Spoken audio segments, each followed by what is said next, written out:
Donald Trump claims that he has struck a very secret deal with Mexico, which is why he has decided to call a press conference to share no details about this so-called secret deal. Take a look. Do you have an agreement with Mexico to become a safe third country for asylum seekers? That's the agreement that everybody says I don't have. So, no, because I'm going to let Mexico do the announcement at the right time. From Mexico, they want to go through, but here's the agreement. It's a very simple agreement.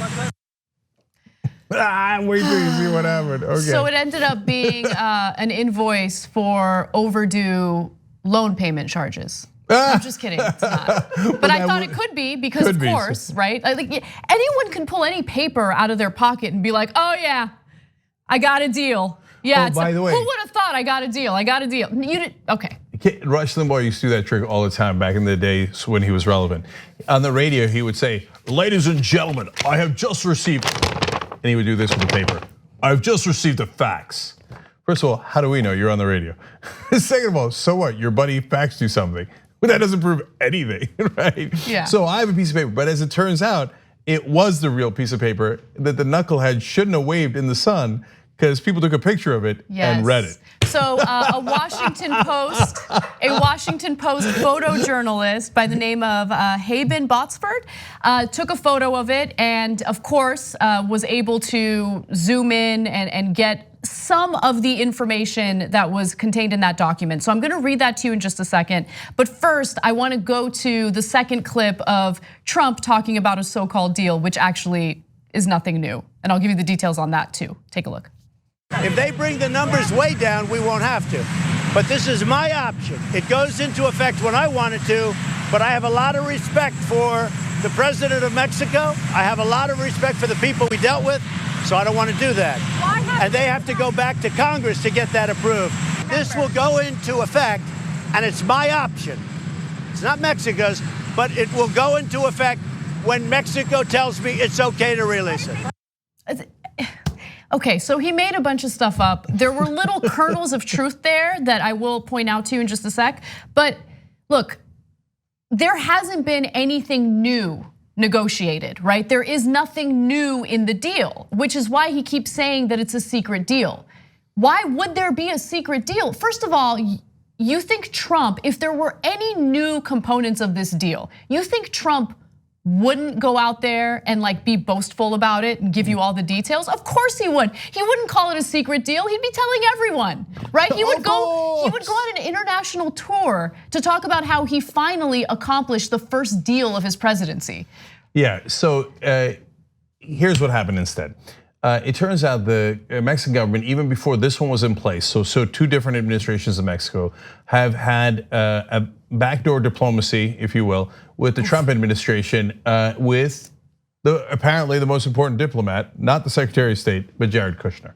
So this is so sad. Trump doesn't use any of the official government. Like a dictator, he only uses his family because they're the ones who could be trusted, okay? So they reached out to Jared Kushner when Donald Trump started tweeting. He's like, oh, I'm gonna do these tariffs and stuff.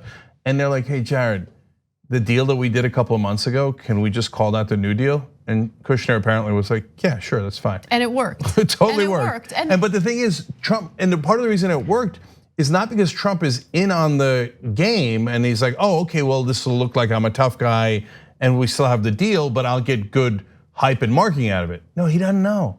So they just put it in front of him. They're like, okay, here's the new deal. And he's like, oh yeah, look at me, I got a new secret deal. Now it's my option when we announce it, but Mexico's gonna announce it whenever they want, but it's my option. Okay, and here it is. So I have to make a correction on a story that we actually reported on earlier when you weren't here, Cenk. So I had talked about how the Mexican military started using, the Mexican government started using its military at its southern border in an effort to give Trump what he wants so he doesn't slap them with these tariffs. It turns out that that is not something new. They had already started implementing that policy over a month ago, right? So that was my mistake, and so I want to take ownership of that. But yeah, that was not part of any type of new deal. They have not struck a new deal with Trump. Now, what did that paper say? I'm actually shocked to find that it did have something to do with the previously negotiated deal with Mexico.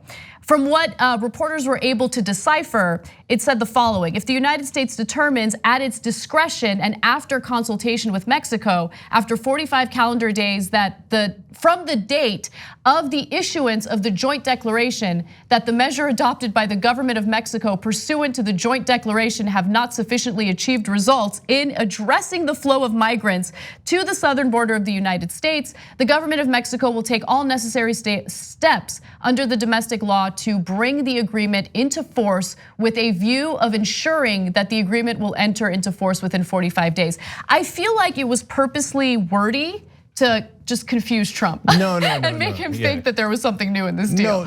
No, when you're making international agreements, you have to be very precise with your language. Right. So that's why it's like that. Does Trump understand any of that? Of course not, right?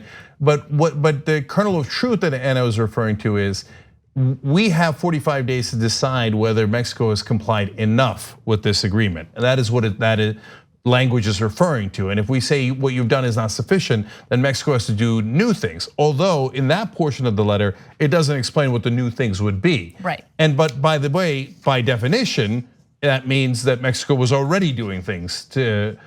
And so, but again, Trump can't understand that. Look, to be fair, he saw 45 and he thought, oh, they're being complimentary toward me. It's 45. Yeah, oh yeah, that's right. I'm number 45. Anyway, look, we're always fair. So I'm going to give credit to Kushner here, who apparently had negotiated some sort of deal months ago. So, okay, that's something. And maybe, and it sounds like that might have been part of why they started doing the crackdown in the southern border.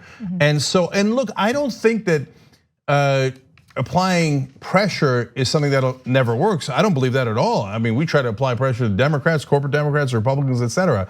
Pressure can work as long as you have a strategy in place, you know how to execute that strategy, you know what your limits are, you know when you're bluffing and not bluffing, what happens if that bluff is called, and have that coordinated strategy. That's the problem with Trump, he never does. He just comes in with bluster, and then everybody else has to panic and figure out how to get the child to settle down and let the adults actually do a deal. On the go? Don't worry, we got you covered. You can still listen to TYT at our new podcast network.